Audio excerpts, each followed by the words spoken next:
Hey there, I am back with another deck review, and today we're going to be looking at Warner Bros. From Theory11.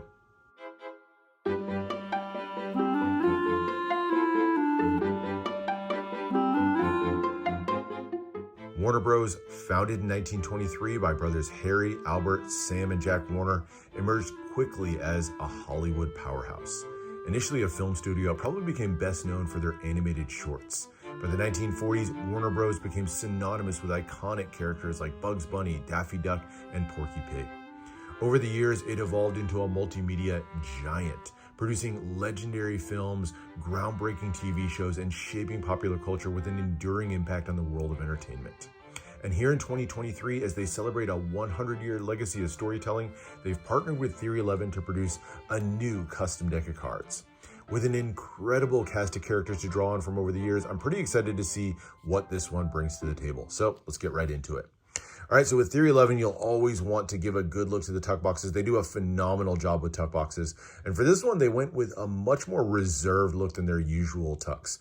Usually they go with super ornate embossing and foiling. This one still has very clean emboss and foiling, but a much simpler design. They chose to pattern this one after the classic credits background from like Looney Tunes. You get the concentric circles here. This one done in blue. I would have preferred it being the classic red, but the blue looks really nice. And with that gold foil, nice pop to that one with the darker background. Beautiful look to it overall. You get the huge WB Warner Brothers emblem there in the center with the shield, and then Theory11, and at the bottom, playing cards written in that classic Looney Tunes style font. Cool kind of reserved look to it overall, but for me, hits that nostalgia note pretty nicely.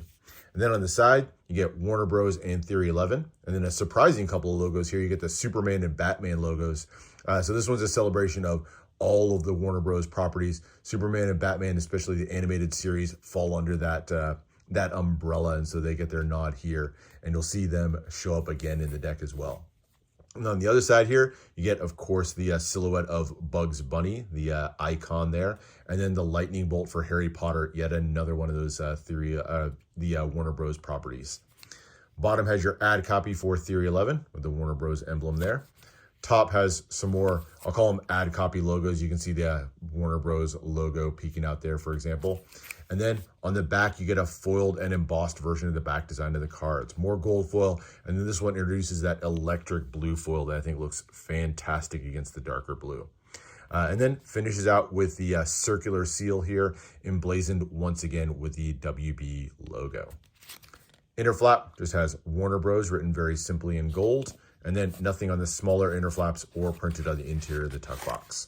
So overall, by Theory11 standards, probably a simpler tuck box, but pretty well executed. And like I said, for me, still hits the nostalgia pretty nicely. So not bad on the tuck box, even though I would have, maybe liked a little bit more ornate bling on the front of the tuck box, but still not too bad. All right, but now let's get to the cards, and we'll start with the back design.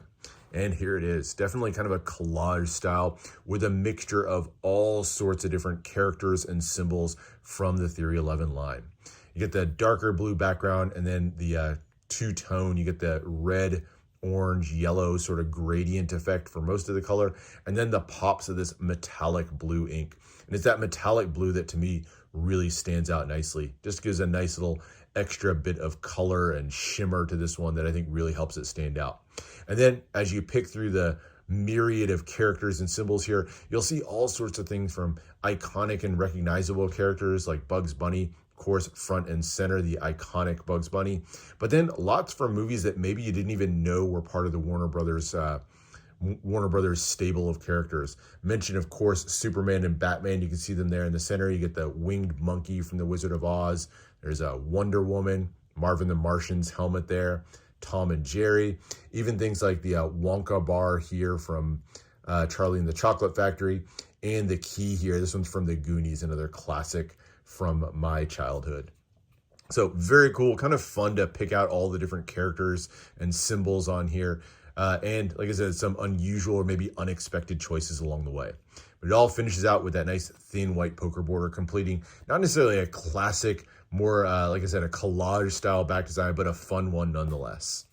All right, now on to the cards. And another surprising element of this one is the selection for the Jokers. So for this one on the Jokers, they decided to go with the I guess, trickster route, but a little bit more of an evil bent to it, which is a bit surprising given how lighthearted the rest of the deck is. But going with two of their characters, this one's from the 80s classic Gremlins. You got Stripe there, the main antagonist, the leader of the Gremlins. You recognize him with that white mohawk there. So there's Stripe on one of them. And of course, this is Pennywise on the other from the Stephen King classic. Those dead white eyes. This was, from my childhood, one of the scariest characters from any movie that I saw. But cool little pair there. I love this sort of retro vintage style art on these. But again, kind of unexpected and a little bit out of the blue to have two such evil characters in the deck. But still kind of a fun little twist and a little walk down memory lane with those. And then you get that Looney Tunes background again, this time in the classic red. Definitely prefer the classic red. That's the one that really brings it all back for me. But these two are just ad cards for Theory11. So you get the little text there and then the Theory11 logo on the other one. So very simple ad cards. And then we get to the aces. And the 4 aces, again, feature different properties from Warner Brothers. Again, going the sort of, I guess, quasi-unexpected route, if you will. So on the first one, the Ace of Spades, you get the large spade pip there, featuring the tower from Lord of the Rings. You can see the Eye of Sauron there at the top, the all-seeing eye.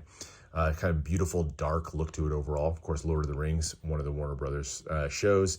The classic Pippin Index, very, kind of a smaller but simple, clean Pippin Index in the corner. Ace of Diamonds goes to the classic Christmas movie Elf with the maple syrup there, one of the 4 main food groups from Buddy the Elf. The club here, this one took me a bit, but this is, I think, from Inception, the spinning top scene.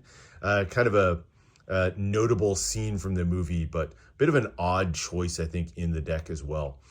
So I know they wanted to explore the full gamut of Warner Brothers, but I wish they'd done something a little bit more fun. It's a cool looking pip, but nothing that really, kind of hits home with the nostalgia like everything else. But this one does. I love the Ace of Hearts with the Oompa Loompas from Charlie and the Chocolate Factory. You can see the trio of Oompa Loompas there kind of doing a little dance on the heart pip. So this one I do like quite a bit. So there's your 4 aces. The number cards all keep it very simple, slightly custom shaped pips, but no other embellishment on these. Just classic black for the black cards and then red or reddish orange for the red cards. Smaller pips, slightly custom shaped, but overall just kind of keeping these nice, very standard looking number cards overall. So not too much special to say about these. Theory11 sometimes tries to keep their decks a little bit more usable for like gameplay or Magic. And I imagine that's what they were thinking as they went through the simpler ones here. All right, then we get to the court cards. And of course, the court cards are going to feature another cast of characters as we go throughout.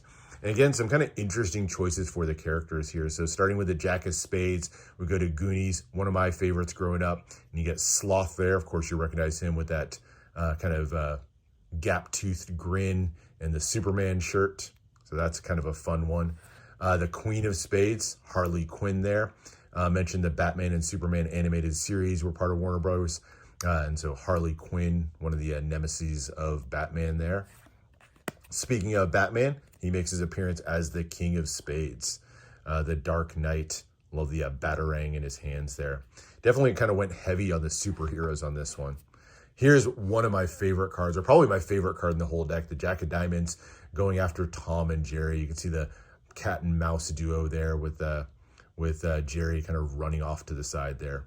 Kind of their classic never-ending battle. But love the silhouette style, no eyes or anything like that. Just kind of gives you a fun, kind of artistic style as you go through these. Queen of Diamonds, we're back to the superheroes now with Wonder Woman with her classic pose there. And sticking with the superheroes, our 4th one from the animated series, you get Clark Kent / Superman there. Love the Clark Kent with the reporter's hat there as he's ripping off the shirt to reveal the Superman uniform underneath. So cool pose. A little bit surprised to see a 4th superhero on this one, given all the different characters they could have gone with. But like I said, you're going to see some unusual character selections. So the Jack and the Queen here go after another classic from my childhood with Scooby-Doo. So we get Shaggy and Scooby on the 2-sided court here for the Jack of Clubs. I like the ones where they do the 2-sided and have different characters on each side, but there's Shaggy and Scooby. And then you get Velma and Daphne over here on the Queen of Clubs. So not all of the friends are repped here. So like we don't get a Fred card, for example, but we do get 4 of them represented on the Jack and the Queen. Next up is Harry Potter. So we saw a couple Harry Potter references, and Harry Potter gets his own card as the King of Clubs. You can see the little lightning scar there and the wand in hand in classic Gryffindor colors. Jack of Hearts. Of course, this is Willy Wonka. With the new Wonka movie coming out, not surprising to see Willy Wonka represented, or a little bit overrepresented, I guess I'd say, in the cards. Queen of Hearts going old school with Wizard of Oz. You get Dorothy there. Wish they put Toto in her basket. A little bit of a small missed opportunity, but I love the background here with the yellow brick road and the Emerald City in the background. Kind of a fun look. This one, definitely a cool card. There's the King of Hearts. Finally, we get a look at Bugs Bunny. Love the gray and the white with that kind of silhouette-ish look. And of course, he's got the classic carrot in his hands there that he's munching on. Very cool card and kind of one of the more iconic in the deck. And that is it. That is the set of court cards. So definitely some interesting choices to the court cards overall. I, might have gone a little bit more classic Looney Tunes maybe as a mix or something like that. But I get that they wanted to kind of celebrate the full gamut of different characters over the years. So, I get it, but I think they could have probably distributed the court cards a little bit better and kind of given, a kind of a more balanced feel across, maybe going a little bit more with the nostalgia with Looney Tunes, I think would have been nice. But overall, a pretty nice, fun deck for, any fan of Warner Bros. Shows or animation in particular. You'll find something kind of fun to pick out of this deck. So definitely not a bad deck. I think it just missed the mark on a few fronts. I think a little bit more embellishment on the tuck box, better selection of characters through the deck, I think would have made it a more interesting deck. But still fun nonetheless. So anyway, if you like what you see here, I'll put a link down in the description where you can go check out this deck for yourself. Plenty of them available on Theory11 right now. Hope you enjoyed this one. Make sure to subscribe for more deck reviews, more unboxings. Let me know what else you want to see. And